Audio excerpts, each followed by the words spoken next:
Uric acid लेकर सबका confusion है, इसलिए मेरा आज का टॉपिक है यूरिक एसिड। यूरिक एसिड क्या है, क्यों बॉडी में तैयार होता है और क्यों इन्फ्लामेशंस देता है बॉडी में, उसी बायोकेमिस्ट्री फिजियोलॉजी आज डिस्कस कर लेते हैं ताकि कोई फूड फैट्स ना रहे। जैसे कि यूरिक एसिड सुनते ही लोगों के अंदर प्रोटीन खाने के लिए डर पैदा हो जाता है। दाल, सारे एनिमल प्रोटीन्स, दानेदार सब्जी सब कुछ अवॉइड करने लग जाते हैं। इतना खाने का विचार करने से भी यूरिक एसिड रुकता नहीं है। बिग टोज का जो हड्डी है वो बेंड हो जाता है, जैसे पिक्चर में दिखाया है।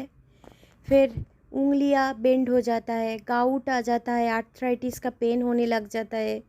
मगर असलियत क्या है, आज का वीडियो में वो ही डिस्कस कर लेते हैं।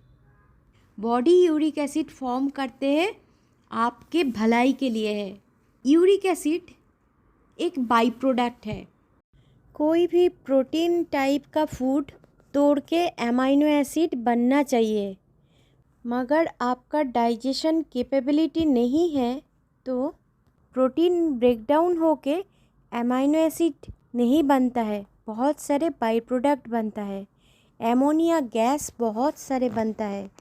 उसी एमोनिया गैस ब्लड में रह जाता तो आपको टॉक्सिसिटी देता है, इन्फ्लामेशंस देता है।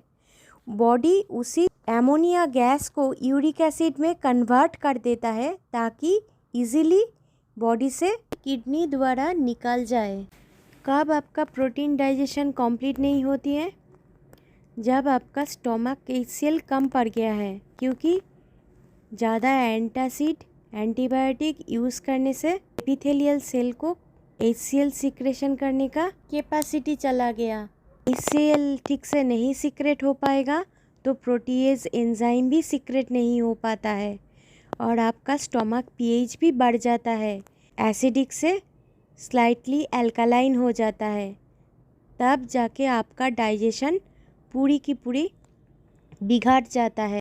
pH लो नहीं रहने से आपका बाइल भी सिक्रेट नहीं होता है, तो आपका प्रोटीन डाइजेशन कंप्लीट नहीं होता है। बहुत सारे बाई प्रोडक्ट यानी कि एमोनिया गैस फॉर्मेशन हो जाता है। इसके लिए फर्स्ट आपका डाइजेशन को फिक्स करना पड़ता है। प्रोटीन खाना बंद करने का नहीं है। प्रोटीन खाना बंद करने से एसेंशियल अमाइनो एसिड का डिफिशियंसी हो जाता है। Essential amino acid only food से ही मिलता है। आप प्रोटीन टाइप का फूड खाना बंद कर दिया तो बॉडी एक इंटेलिजेंस सिस्टम है, वो अपना मसल पिघाल के एसेंशियल अमाइनो एसिड को यूज़ करना चाहता है और बहुत सारा बाई प्रोडक्ट यूरिक एसिड भी बन जाता है। अंदर अंदर आपका मसल झड़ जाता है, जिसको बोला जाता है सार्कोपेनिया। इससे आपका लॉन्जिविटी कम हो जाता है और बहुत सारा इन्फ्लामेशंस आ जाता है बॉडी में। एमोनिया से यूरिक एसिड फॉर्मेशन होने का जो तरीका है उसको बोला जाता है ऑर्निथिन साइकिल। ये एक बहुत ही इम्पोर्टेंट, बहुत ही वेल नोन बायोकेमिकल पाथवे है। किसी भी बायोकेमिस्ट्री बुक में मिल जाता है, गूगल सर्च करोगे तो भी आपको मिल जाता है। यही ऑर्निथिन साइकिल द्वारा आपके अंदर यूरिक एसिड फॉर्मेशन हो जाता है। MSc में हम लोगों को एग्ज़ाम में क्वेश्चन आता है ऑर्निथिन साइकिल को लिखो, तो हम लोग उस टाइम स्ट्रक्चर और सारे स्टेप्स को लिखना पड़ता था। कभी भी ये इसके बारे में दिमाग लगा के सोचा भी नहीं था। इतना एक्सेस यूरिक एसिड बन रहा है, आपका किडनी वो एक्सक्रीट करने में कैपेबल नहीं है, उसका कैपेसिटी का बाहर जा रहा है। कब आपका किडनी का कैपेसिटी चला गया फिल्टर करने का? जब किडनी का ग्लोमेरुलस फिल्टर जो है उसका पोर्स बंद हो गया ग्लाइकेटेड मटेरियल द्वारा। तो वो ग्लाइकेटेड मटेरियल क्या होता है, जब आपका ब्लड में एक्सेस ग्लूकोज है, ज़रूरत से ज़्यादा ग्लूकोज है, तो वो प्रोटीन मॉलिक्यूल और फैट मॉलिक्यूल के साथ जोड़ के ग्लाइकेटेड मटेरियल तैयार करता है और ये फिल्टर नहीं हो पाता है। ग्लोमेरुलस फिल्टर का जो छिद्र है, जो पोर्स है, उसमें जाके बैठ जाता है, पोर्स बंद हो जाता है।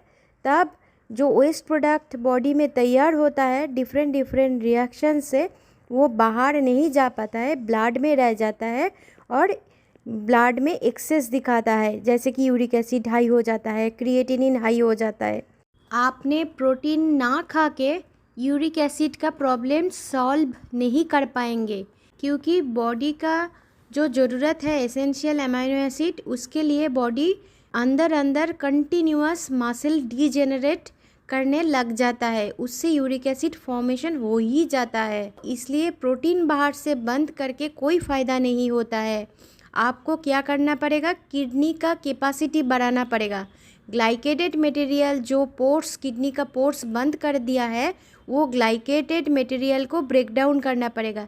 कैसे? आपने बाहर से ग्लूकोज डालना बंद कर देंगे तो वो ग्लाइकेटेड मटेरियल ब्रेक डाउन होके वो ग्लोमेरुलस फिल्टर का फिल्टरिंग कैपेसिटी बढ़ जाता है, तो वेस्ट प्रोडक्ट इजीली बॉडी से निकाल पाता है। और आपका डाइजेशन फिक्स करना पड़ेगा ताकि प्रोटीन डाइजेशन होके जो अमीनो एसिड बनने का था वो ठीक ठाक बन जाए, बीच में रोक ना जाए, ज़्यादा एमोनिया गैस फॉर्मेशन ना हो जाए, इसके बारे में ध्यान देना चाहिए।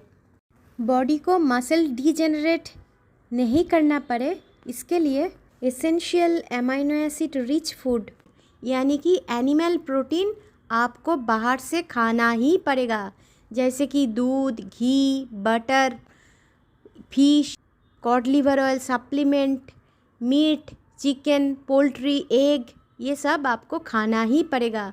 वेजिटेरियन हो तो दाल भी खाना ही पड़ेगा। ये सब आपका बॉडी का ज़रूरत है। आप बाहर से बंद करके यूरिक एसिड कम नहीं कर पाओगे। यूरिक एसिड ज़्यादा हो जाने से ब्लड में वो क्रिस्टल फॉर्म कर जाता है, जॉइंट के अंदर घुस जाता है। Generally comparatively low temperature region में वो ज़्यादा घुस जाता है, जैसे कि हैंड, जैसे कि टोज़, फिंगर्स, इसी जॉइंट्स के अंदर ज़्यादा हो जाता है। वो पेन देता है और इन्फ्लामेशंस देता है। बहुत दिन से ऐसे सिचुएशन चले तो आपका बोन्स में बेंड आ जाता है। जितना ज़्यादा मसल लॉस होगी, आपका बॉडी में इन्फ्लामेशंस उतना ही ज़्यादा रहेगी। कभी इधर दर्द, कभी उधर दर्द, दर्द से छुटकारा मिलेगा ही नहीं।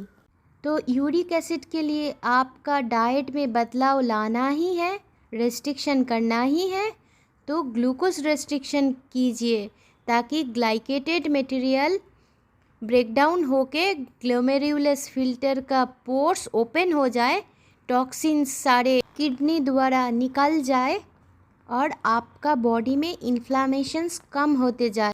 थ्रू डाइट प्रोटीन लोगे, वेजिटेरियन हो, नॉन वेजिटेरियन हो, जैसे भी हो, प्रोटीन लोगे तो आपका मसल भी प्रोटेक्टेड रहेगा।